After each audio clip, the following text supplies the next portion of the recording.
So it turns out the town of Hope Mills got its name from this historic site that we're on right now. I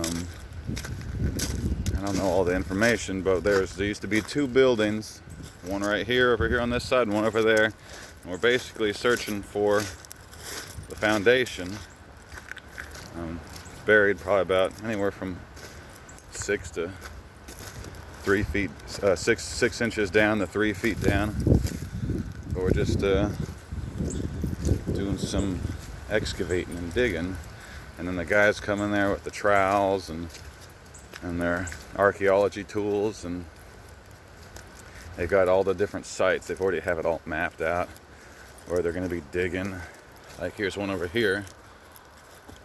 So we'll be digging out just these little tiny areas, you know. But they've got they got this down like a science, you know. So it's pretty cool. Let's see what we got here. There's a few sites back here. They got the screens. They got all the cool tools, you know.